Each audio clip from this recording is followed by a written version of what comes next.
Can't syllabus है जिसका syllabus लगभग सेम ही होता है, बस लेवल ऑफ डिफिकल्टी ऊपर नीचे होती है। तो ये 5 सेक्शन से बना हुआ आपका कॉन्ट है दोस्तों। एक है arithmetic, then algebra, then number system, geometry, modern maths. Top 20 topics कौन है जो आप मेक या ब्रेक कर सकते हैं आपके सपने को।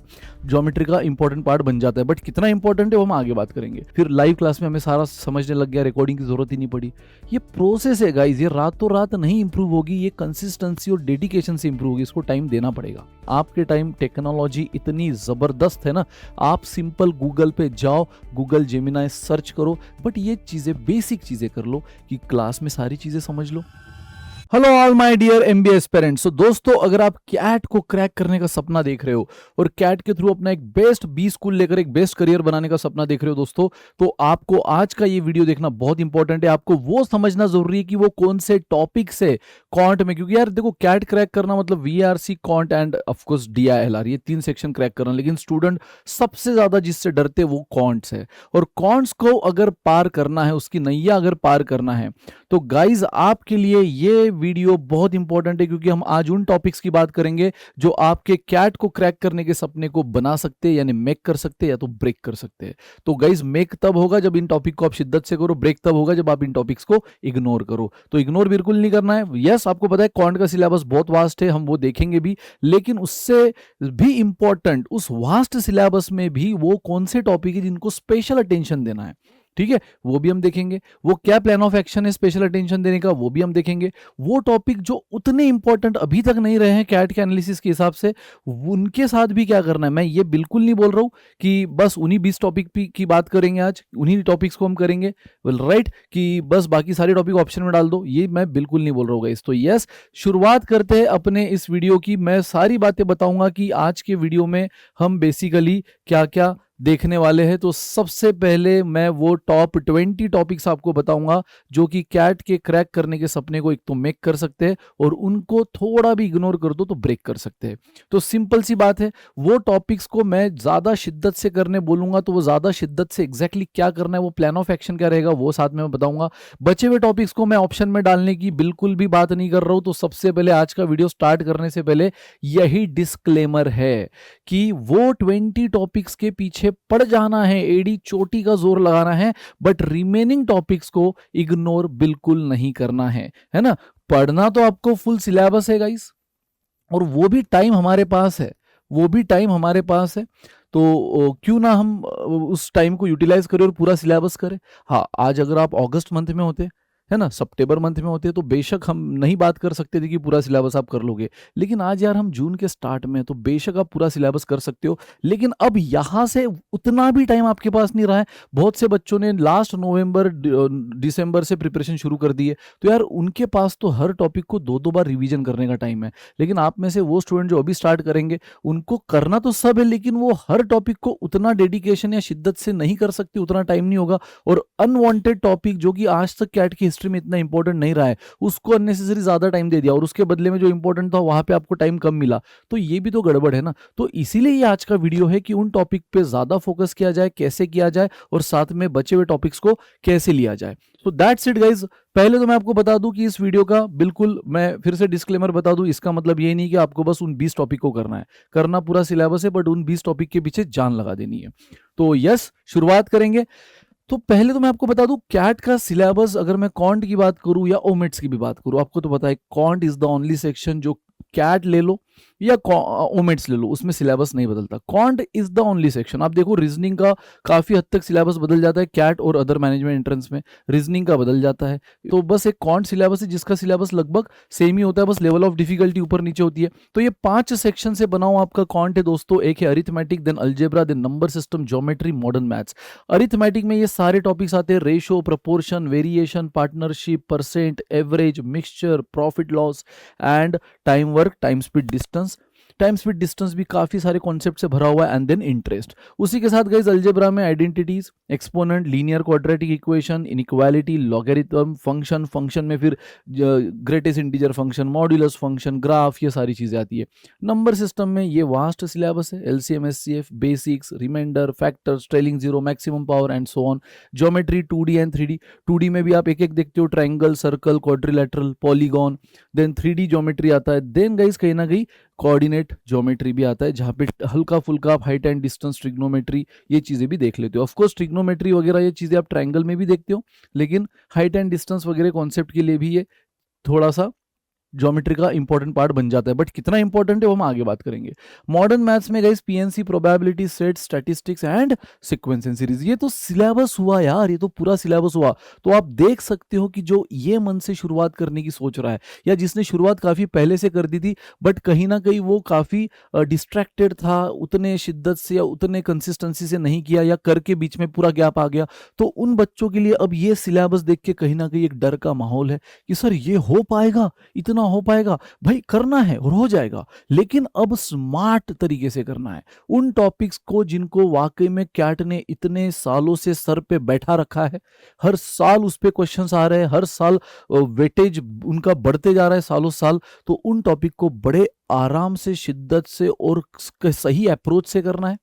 और वो टॉपिक जिन पर कैट बिल्कुल इग्नोरेंस दे रही है, but again you know CAT is very uncertain, तो यू नेवर नो कि इस बार एक हाथ क्वेश्चन उस पर आ जाए, तो उनको भी कैसे करना है वो हम बात करेंगे। तो गाइज अब सबसे पहले तो उस चीज की स्लाइड हम लेकर आते हैं जिसके लिए आप और हम आज आए हैं। ये वीडियो आज का बना है, वो टॉप 20 टॉपिक्स कौन है जो आप मेक या ब्रेक कर सकते हैं आपके सपने को। तो मेक तब जब आप इनको शिद्दत से करो। देखो ना कहीं इतना भरा भरा स्लाइड अब थोड़ा सा खाली हो गया। गाइज यू नो कि कैट के हिस्ट्री में सबसे ज्यादा डोमिनेटिंग अगर कोई चल रहा है तो अरिथमेटिक और अलजेब्रा चल रहा है, और काफी सालों से। ऐसा नहीं कि पिछले साल या उसके बस 2 साल या 3 साल, आप पिछले 2017 से उठाकर देख लो, अरिथमेटिक और उसका इक्वली अलजेब्रा ये बड़े डोमिनेटिंग चल रहे हैं। तो इन दो में तो बिल्कुल कॉम्प्रोमाइज नहीं करना है। रेशियो, प्रोपोर्शन है, परसेंट है, average, mixture, alligation, profit loss, time work, time speed distance. Again time speed distance में आप देखते हो कि रेसेस जैसे क्वेश्चन थोड़े से इन दिनों में आना बंद हो गए हैं, खासकर सर्कुलर या एस्केलेटर वाले क्वेश्चन, ठीक है। बट अगेन कैट ऐसा है ना, अचानक से कोई तो क्वेश्चन डाल देगा, है ना। जैसे इस बार बोर्ड्स एंड स्ट्रीम का क्वेश्चन आ गया था, बराबर, पिछले 1-2 साल से ना आते हुए इस बार आ गया, तो यार आप ऐसे रिस्क नहीं ले सकते हो। तो बोर्ड्स एंड स्ट्रीम हो गया, देन एस्केलेटर हो गया, ये छोटे छोटे टॉपिक टाइम स्पीड डिस्टेंस में आते हैं, बट वो कर लो यार। रेसेस भी बहुत, सर्कुलर रेसेस को भी एक जमाने में अच्छा खासा वेटेज था, ऑलमोस्ट हर साल रेसेस पे लीनियर या सर्कुलर पे आ रहा था, बीच में गैप हो गया, यू नेवर नो इस बार आ जाए, तो कर लो यार पूरा, है ना। And interest, simple compound interest, तो यार अरिथमेटिक के साथ नो कॉम्प्रोमाइज, नो सैक्रिफाइस, हर चीज करो सही ढंग से करो। सर वो सही ढंग क्या है मैं अगली स्लाइड में बताऊंगा। अलजेब्रा में भी भाई सारी चीजें कर लो लगभग, लीनियर क्वाड्रेटिक इक्वेशन, अब लीनियर क्वाड्रेटिक इक्वेशंस है ना, यहाँ लीनियर साथ में quadratic, then inequality, logarithm, function, modulus, भले ही आप जीआईएफ, ग्रेटेस्ट इंटीजर वगैरह पे उतना ज्यादा उसका बस कॉन्सेप्ट पता होना जरूरी है, बाकी उतना उसके डेप्थ डाइव की भाई आप पूरा दिन उसकी प्रैक्टिस कर रहे हो उसकी जरूरत नहीं गाइस, उसकी जरूरत नहीं है। देन बेसिक आइडेंटिटीज पता होना जरूरी, बाकी उसके बेसिक आइडेंटिटीज के अगेन दिन दिन भर प्रैक्टिस कर रहे हो उसकी जरूरत बिल्कुल नहीं है, अल्जेब्रिक आइडेंटिटीज जो है वो, ठीक है। तो ये इंपॉर्टेंट टॉपिक है जिनमें एडी चोटी का जोर लगाना है, वो जोर कैसा आगे हम देखेंगे। गाइस नंबर सिस्टम में ये सारे टॉपिक्स आपने देखे थे, बट आप अगर देखो पिछले 2-3 साल में फैक्टर रिमाइंडर ये बड़े इंपॉर्टेंट चल रहे हैं। 2024 के हर स्लॉट में रिमाइंडर पे क्वेश्चन था, तो 23 में फैक्टर्स था, 25 में भी फैक्टर्स आए, तो ये दो बढ़िया से कर लो। देन ज्योमेट्री में guys again mensuration, 3D, trigonometry, height and distance, उनको उतना एडी चोटी का जोर नहीं भी लगाया तो चलेगा, लेकिन इन पे लगाओ यार। भाई इस बार तो आप देखो 2025 कैट में ट्रायंगल, सर्कल, क्वाड्रिलेटरल, जिसमें ट्रेपेजियम, रोम्बस, ये सारी चीजों पे क्वेश्चन था। इनफैक्ट पॉलीगॉन पे क्वेश्चन था, जिसको हम क्वाड्रिलेटरल के अंदर ही कवर करते हैं, number of diagonal, interior angle, exterior angle, ठीक है। एंड कोऑर्डिनेट पे भी क्वेश्चन था, ठीक है, जो आता है पिछले भी काफी सालों आ रहा है, मतलब ट्रायंगल, क्वाड्रिलेटरल, कोऑर्डिनेट ज्योमेट्री पे कई सालों से क्वेश्चन आ ही रहा है, सर्कल, तो इनको अच्छी से कर लो यार। आप बोलोगे सर ये तो बड़े डोमिनेटिंग है, इस पे पूरी कैट का कट ऑफ निकल जाता है, बट हर क्वेश्चन आप एग्जाम में नहीं कर पाते हो यार, ये बात हमेशा समझना। और इसलिए आप बहुत अच्छी से और शिद्दत से ज्योमेट्री, नंबर सिस्टम के वो छोटे छोटे टॉपिक्स यार कर लेना जिस पे हर साल क्वेश्चन आ रहा है, क्योंकि वो टॉपिक, वो क्वेश्चन जहां आप इनमें फंस जाओगे ना, वहां ये आपको बचाएंगे, ठीक है। एंड गाइस मॉडर्न मैथ्स में भी आपने कई सारे टॉपिक देखे, बट पिछले कई सालों से पीएनसी, प्रोबेबिलिटी बिल्कुल नहीं आ रहा है, या एक हाथ क्वेश्चन आ रहा है, और उसके लिए उस पे एडी चोटी का जोर लगाना जरूरी नहीं है। मैंने पहले ही कहा है, डिस्क्लेमर क्या था, मैं बोल रहा हूँ सिलेबस सब करो, क्योंकि अभी हम अगस्त में नहीं है, सितंबर में नहीं है, सिलेबस पूरा करो, लेकिन इन टॉपिक्स पे जान छिड़क देनी बिल्कुल। सीक्वेंस एंड सीरीज है वो मॉडर्न मैथ्स का टॉपिक जिस पे हर साल क्वेश्चन आ ही रहा है। तो ये है वो टॉप 20 गाइस, अगर आप काउंट कर लो तो टॉप 20 टॉपिक्स जिस पे आपको पूरी जान लगाना है, पूरी जान लगाना है। ठीक है, अब वो कैसे जान, अच्छा यहाँ पे लीनियर एंड क्वाड्रेटिक है, सिर्फ क्वाड्रेटिक नहीं, लीनियर एंड क्वाड्रेटिक। तो अब वो जान कैसे लगानी, हाँ भले ही वो जो पॉलिनोमियल है क्यूबिक एंड ऑल उस पर उतना ध्यान मत दो, बाद में आप उसको मैं जो अदर टॉपिक्स को एक साथ में कवर करके प्लान ऑफ एक्शन बोलूंगा ना, उनमें वो सारे टॉपिक्स कवर कर लो। लेकिन इन टॉपिक्स के लिए क्या आपका प्लान ऑफ एक्शन स्ट्रेटेजी होनी चाहिए वो मैं आपको बताऊंगा अगले स्लाइड में, और बचे हुए टॉपिक्स के लिए क्या होनी चाहिए वो भी बताऊंगा। तो अब शुरू करते, पहले तो हमने बात कर ली वो टॉपिक जो आपके कैट के सपने को मेक कर सकती है और इन पे थोड़ा भी इग्नोरेंस सपने को ब्रेक कर सकती है। तो अब इन पे कैसे ध्यान देना है गाइस, बढ़ते आगे। सबसे पहले तो attend live class, watch videos till you get complete concept understanding. Live class तो देखना ही है। लाइव क्लास के बाद भी अगर आपको लग रहा है आज का टॉपिक बड़ा टफ था, आज क्वेश्चंस बहुत टफ थे, आज का टॉपिक थोड़ा सा चमका नहीं, मतलब क्लैरिटी आ गई बट कॉन्फिडेंस नहीं आया है, तो भाई रिकॉर्डिंग देखो। ऐसा होता है खासकर उनका जिनका मैथ से काफी सालों से रिलेशन जा चुका है, टच जा चुका है, तो रिकॉर्डिंग देखो। कई स्टूडेंट तो बोलते सर हम तो स्टार्टिंग में 2-2 बार रिकॉर्डिंग देखते थे, फिर धीरे धीरे एक पे आए, फिर धीरे धीरे थॉट प्रोसेस जैसे डेवलप होती रहती है ना, फिर लाइव क्लास में हमें सारा समझने लग गया, रिकॉर्डिंग की जरूरत ही नहीं पड़ी। ये प्रोसेस है गाइज, ये रातों रात नहीं इंप्रूव होगी, ये कंसिस्टेंसी और डेडिकेशन से इंप्रूव होगी, इसको टाइम देना पड़ेगा। ठीक है, टाइम दो, वो आपको रिजल्ट देगा। तो that's it, live class attend करो, वीडियोस देखो, तब तक देखो जब तक पूरी कॉन्सेप्ट पे अंडरस्टैंडिंग नहीं आ रही है। सेशन नोट्स के क्वेश्चन खुद करो, पर पहले सारे कॉन्सेप्ट को समझते हुए। कभी कभार ऐसा हो गया कि सर एक बार वीडियो देख ले, सारी चीजें समझ गई, 2 पॉइंट और नहीं समझे, बस अभी भी 2 पॉइंट में मैं अभी भी कंफ्यूज हो रहा हूँ, सिर्फ उतना पार्ट वापस रिकॉर्डिंग देखो। भाई रिकॉर्डिंग का एक्सेस हम आपको देते हैं ना अनलिमिटेड व्यूज के साथ, तो रिकॉर्डेड सेशंस देखो। Then solve session notes for one more time on your own, ये इंपॉर्टेंट है guys, on your own. Session notes तो हमने क्लास में करी थी ना जब पढ़ा रहे थे, लेकिन ये तो हमने करी थी, आपने देखी थी, मैक्सिमम स्टूडेंट बस देखते हैं, तब कोई होते हैं जो बस साथ में खुद भी सॉल्व करते हैं, मैक्सिमम स्टूडेंट देखते समझते और फिर उस पॉइंट को ध्यान में रखते, अच्छा ऐसे सॉल्व करना था, वो बिल्कुल सही प्रोसेस है। लेकिन गाइज उन क्वेश्चन को आपको भी तो एक बार करना पड़ेगा ना, आपने देखा बाद में भूल जाओगे, जब तक खुद के दम पे नहीं करोगे ना, इमीडिएट 1 या 2 दिन के अंदर भूल जाओगे आप। लेकिन वही अगर सेशन नोट्स, पहले तो लाइव क्लास देखा, रिकॉर्डिंग को देखा, उससे सारी चीजें फिर से पूरी तरह चमक गई, और फिर वो सेशन नोट्स को खुद के दम पे करो। क्लास में तो समझ गई थी, खुद के दम पे करो, तब जाके कॉन्फिडेंस आएगा। देन गाइस डीपीपी, जो हम हर क्लास के बाद आपको डीपीपी देते हैं, डेली प्रैक्टिस पेपर, वो सॉल्व करो। उसमें भी अगेन सर 30 में से 4 ही क्वेश्चन हो रहे हैं, सर हमारे 10 ही क्वेश्चन हो रहे हैं, वो अभी नंबर नहीं देखना है। 10 भी हो रहे हैं तो बचे हुए 20 क्वेश्चन का आपके पास वीडियो सॉल्यूशंस हमने दिया, वो वीडियो सॉल्यूशंस देखो। उन 20 क्वेश्चंस को कैसे सॉल्व करना था वो हमने वीडियो में बताया है, सही अप्रोच के साथ वो समझो, और अगले दिन वापस उन 20 क्वेश्चन को खुद के दम पे करो। 10 तो आपसे हो गए थे फॉर एग्जांपल, 20 आपको हेल्प लगी ना फैकल्टी के वीडियो सॉल्यूशन की, तो वो भी अगेन फिर वो आपके दम पे नहीं हुए। जैसे सेशन नोट्स आपने खुद के दम पे किया, उन डीपीपी के क्वेश्चन जहां आपको वीडियो सॉल्यूशन देखना पड़ा, उनको भी खुद के दम पे करना पड़ेगा दोस्तों। और उतना ही नहीं, इन टॉपिक्स के जितने भी पीवाईक्यूज आ गए, मैं बोलूँ 2017 से लेकर अब तक, अगर आप उतना टाइम नहीं है तो 20 से लो, बट 17 से लोगे तो और बढ़िया।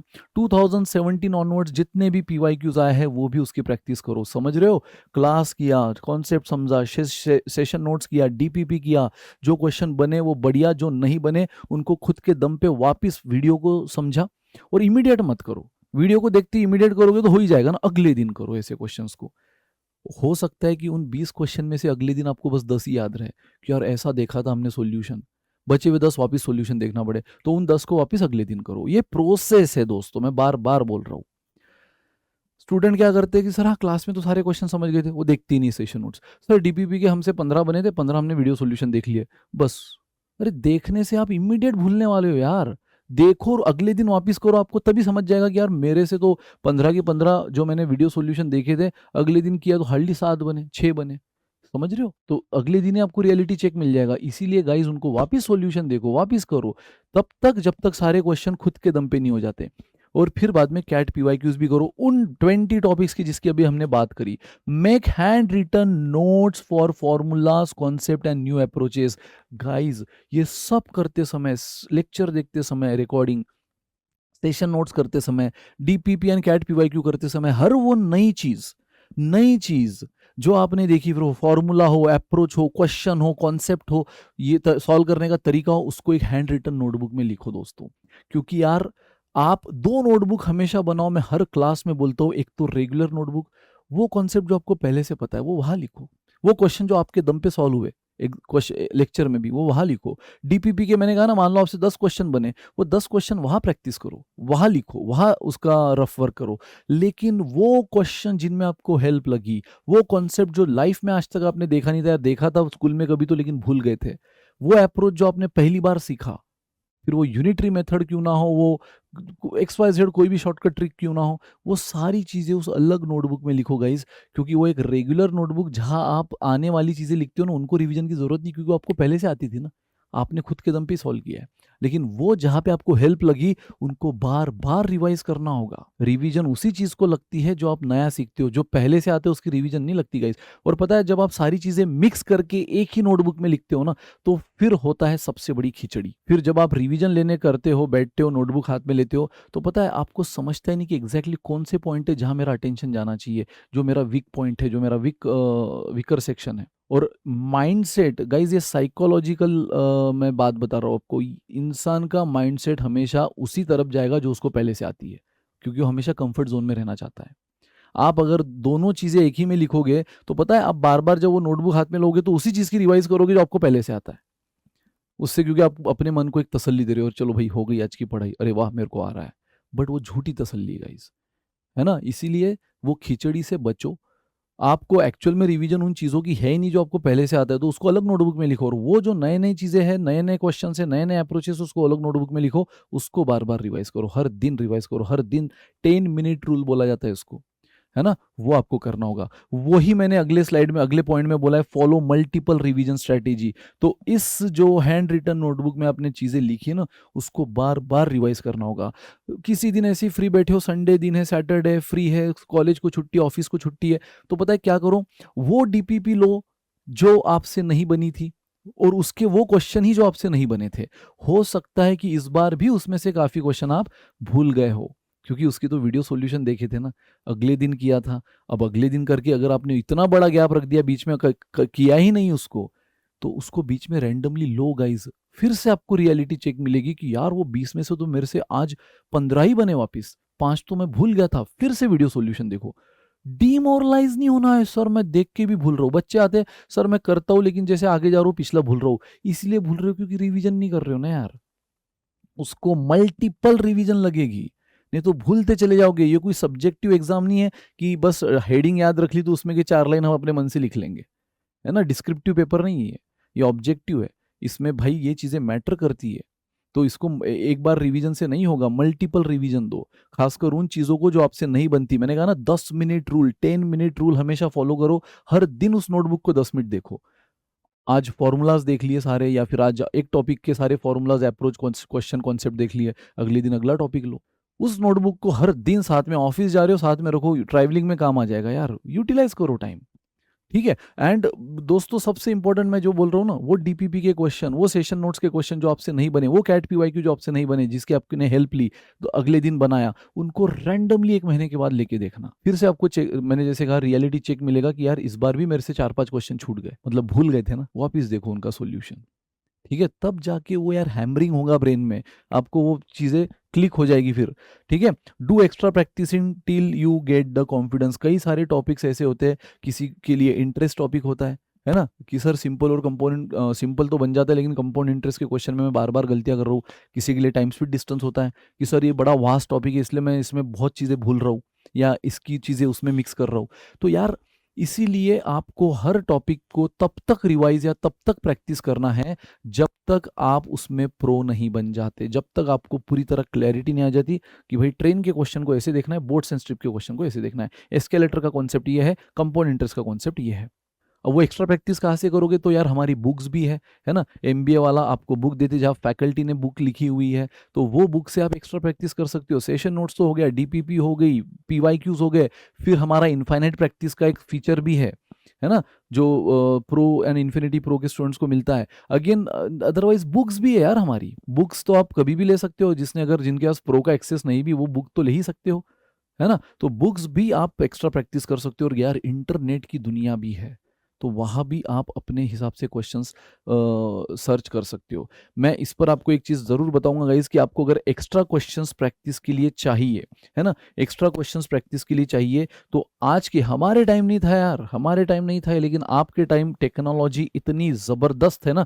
आप सिंपल गूगल पे जाओ, गूगल जेमिनाई सर्च करो, जैसे आप गूगल जेमिनाई सर्च करोगे आपको पहला ऑप्शन आ जाएगा, उस पे जाओ बराबर, और वहां पर आपके पास जो एक ओपन हो जाएगा इस तरह से, वहां पे आप इनफैक्ट और अच्छी से अगर क्वेश्चन क्विज फॉर्म में चाहते हो तो चाहे तो आप अपना प्रॉम्प्ट यही लिख सकते हो कि आपको कौन से टॉपिक के क्वेश्चन चाहिए, किस लेवल ऑफ डिफिकल्टी के चाहिए, और ज़्यादा बेटर तरीके से चाहिए तो प्लस सेक्शन पे जाके कैनवास सिलेक्ट करो। जैसे आप कैनवास सिलेक्ट करोगे यहाँ पे बस आपको क्या कर देना है गाइज, यहाँ पे जो भी टॉपिक के क्वेश्चन आपको चाहिए वो टाइप करना है। फॉर एग्जाम्पल मुझे चाहिए best practice question, best practice, जो भी प्रॉम्प्ट आपको चाहिए वो लिख देना है, best practice questions for profit and loss, again exam का नाम भी मेंशन कर दो, ठीक है, फॉर कैट 2000, मतलब वो बराबर उस हिसाब से लेवल ऑफ डिफिकल्टी को ध्यान में रखते हुए पेपर सेट करेगा 2026, और दैट्स इट। और आप जैसे उसको सिग्नल देते हो कि भाई चलो इसके क्वेश्चंस हमें बता दो, है ना, आप जैसे एंटर करते हो ये देखो सारी चीजें उसके हिसाब से पूरी फॉर्म में आ गई है। देखो आप यहाँ पे उसका फॉर्मेट देख सकते हो, फॉर्मूला तक दे दिया, मतलब अपने तरफ से, और वो एक एस्पिरेंट को क्या क्या चाहिए सारी बातें समझते हुए आपको दे देता है, फॉर्मूला दे दिया, फिर बाद में देखो आपको धीरे धीरे सारी चीजें देते हुए क्वेश्चंस भी दे देगा। देखो क्वेश्चन दिए, ऑप्शंस दिए, क्वेश्चंस दिए, ऑप्शंस दिए। आप अगर इसमें और चाहते हो कि भाई मुझे मेरे से थर्ड क्वेश्चन नहीं बना तो मुझे थर्ड क्वेश्चन का सोल्यूशन बता, वो विथ स्टेप आपको सोल्यूशन बताएगा। आपको सोल्यूशन नहीं चाहिए, आपको बस आंसर की चाहिए कि पहले का क्या था, दूसरे का क्या था, उसको बोलो, वो आपको देगा। तो यार ये टेक्नोलॉजी को यूज करना मेरे भाई। तो ये जैसे मैंने प्रॉफिट एंड लॉस बोला, आप उसके हिसाब से अलग टॉपिक ले सकते हो। मैंने कहा ना, मैंने अभी आप कौन से पॉइंटर के लिए कहा, मैंने इस वाले पॉइंटर के लिए कहा ना, do extra practising till you get the confidence. तो सर वो रिसोर्सेस का है भाई, रिसोर्सेस इनफाइनाइट है। हमारा तो इनफाइनाइट प्रैक्टिस का है ही आपके पास फीचर, लेकिन बुक्स मैंने कहा जो कि बिल्कुल कैट के हिसाब से हमने डिजाइन करी है, उसके अलावा भी आप टेक्नोलॉजी को यूज कर सकते हो, जो आपके जनरेशन को बड़ी एक ब्लेसिंग मिली है, ये जो हमारे टाइम नहीं थी।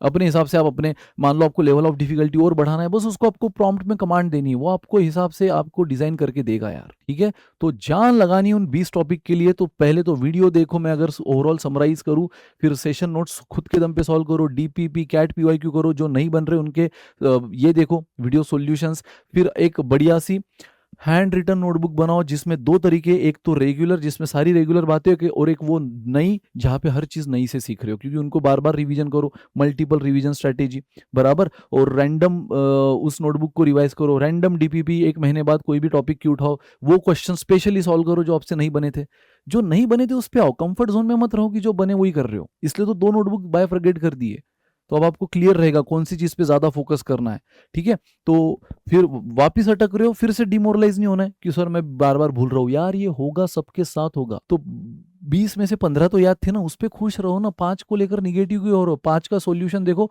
वापिस याद हो जाएगा। फिर गाइज एक्स्ट्रा प्रैक्टिसिंग कैसे करना है वो भी मैंने आपको बताया। And guys attempt topic wise and sectional test, topic wise और सेक्शनल टेस्ट, जैसे कहा मैंने अरिथमेटिक, अलजेब्रा, उनकी सेक्शनल टेस्ट उठाओ, उसमें से कोई टॉपिक ज्यादा परेशान कर रहा है उसकी टॉपिक वाइज टेस्ट करो।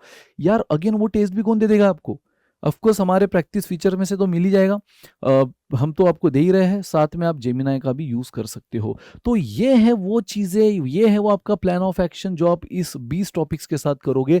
एंड गाइस सर लेकिन बाकी टॉपिक्स के साथ भी आप कुछ तो बताने वाले थे, बाकी टॉपिक को ज्यादा तवज्जो ना देते हुए, लेकिन पूरा ऑप्शन में भी ना डालते हुए, पूरा स्किप भी ना करते हुए, लेक्चर देखो अगेन, तब तक देखो जब तक पूरी अंडरस्टैंडिंग नहीं होती है, अनलिमिटेड व्यूज है, रिकॉर्डिंग देख सकते हो, सेशन नोट्स करो, और डीपीपी पीवाईक्यूज कर लो। भले ही गाइज उनके लिए एकदम बहुत ताम झाम वाली नोटबुक ना बनाना टाइम ना मिल रहा है तो ठीक है ना, उसके लिए एक्स्ट्रा प्रैक्टिस के लिए टाइम नहीं मिल रहा है, ठीक है, उसके लिए मल्टीपल टाइम्स रिवीजन करने का टाइम नहीं मिल रहा है, ठीक है, सेक्शनल लो जो टेस्ट है या टॉपिक वाइज टेस्ट है, ठीक है, अगर नहीं टाइम है तो। बट ये चीज़ें बेसिक चीज़ें कर लो कि क्लास में सारी चीज़ें समझ लो, समझ के उन क्वेश्चन को वापस कर लो जिनके थ्रू आपने सारी चीज़ें समझी थी, और साथ में गाइज उसकी डीपीपी जो क्वेश्चन नहीं बने उसका वीडियो सॉल्यूशन, वापस नहीं बनने के बाद वापस वीडियो सॉल्यूशन, तब तक उसके पीछे लगना है ना। और कैट पीवाईक्यूज एक्स्ट्रा बातें भलाई उसमें ना करो, सो दैट आपको बराबर से टाइम मैनेज होगा कि किन टॉपिक को ज़्यादा टाइम देना ये भी आपको समझ गया, किस लेवल तक टाइम देना ये भी आपको समझ गया, और बचे हुए टॉपिक्स को बिल्कुल स्किप ना करते हुए ये भी सेवियर बन के काम आएंगे एग्जाम में। तो एटलीस्ट उनका session notes, concept understanding, DPP and CAT PYQs इतना भी अगर आप कर लो तो वारे न्यारे बल्ले बल्ले गाइस। सो दैट्स इट, ये था आपका आज का टॉपिक जो आपके कैट के सपने को मेक करेगा, और मुझे पता है ब्रेक आप होने नहीं दोगे। इसको सही शिद्दत से करो गाइस। मिलते हैं इसी तरह, कोई भी टॉपिक की आपकी डिमांड है, किसी भी स्ट्रेटेजी रिलेटेड डिमांड है, प्लीज कमेंट करो और हम उस पर बिल्कुल एक बेहतरीन वीडियो सेशन लेकर आएंगे। Thank you so much, bye bye, enjoy, चक दे फट्टे।